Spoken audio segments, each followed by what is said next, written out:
বিসমিল্লাহির রহমানির রহিম। প্রিন্ট এবং ইলেকট্রনিক মিডিয়ার প্রিয় সাংবাদিকবৃন্দ, আসসালামু আলাইকুম ও শুভ সকাল। ডিটেকটিভ ব্রাঞ্চ ডিবি বর্তমানে আইন শৃঙ্খলা রক্ষায় গুরুত্বপূর্ণ ভূমিকা রাখছে। আজ থেকে আমরা ডিবির চলমান কার্যক্রমের পাশাপাশি রমজানকে সামনে রেখে বিশেষ অভিযান শুরু করতে যাচ্ছি।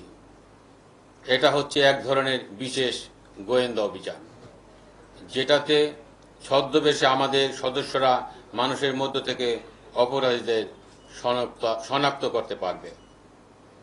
রোজার সময় মানুষের কর্মযোগ্যতা বাড়ে, বিশেষ করে টাকা পয়সার লেনদেন বেশি হয়। শপিং মল, ব্যাংক, বিমাগুলোতে মানুষের ভিড় বাড়ে। রেল স্টেশন, বাস টার্মিনাল কিংবা সদরঘাট সহ অন্যান্য জায়গাতে মানুষের উপস্থিতি বাড়ে। এসব জায়গায় কেউ যাতে নাশকতা না করতে পারে সেই জন্য আমাদের গোয়েন্দা নজরদারি বাড়ানো হচ্ছে।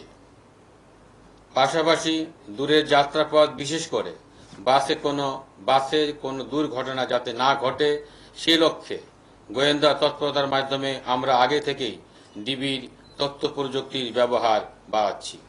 আপনারা দেখছেন মহানগরীতে আইন শৃঙ্খলা পরিস্থিতি ধীরে ধীরে উন্নতি হচ্ছে।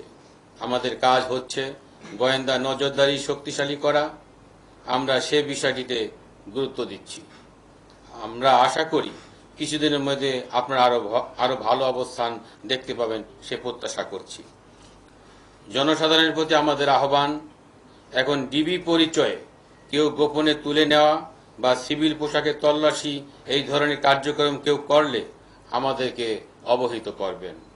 পাশাপাশি নাশকতা করতে পারে এমন কোনো তথ্য থাকলে ডিবিকে সহায়তা করুন। আপনাদের পরিচয় গোপন রেখে, সম্পূর্ণ নিরাপদ রেখে আমরা প্রয়োজনীয় ব্যবস্থা গ্রহণ করব। বর্তমান অন্তর্বর্তীকালীন সরকার এবং ঊর্ধ্বতন কর্মকর্তার নির্দেশ মোতাবেক নগরবাসীর শান্তি শৃঙ্খলা রক্ষায় আত্মনিয়োগ করব, এই প্রত্যাশায় আমার বক্তব্য শেষ করলাম। আপনাদের সবাইকে আন্তরিক ধন্যবাদ ও কৃতজ্ঞতা। আল্লাহ হাফেজ।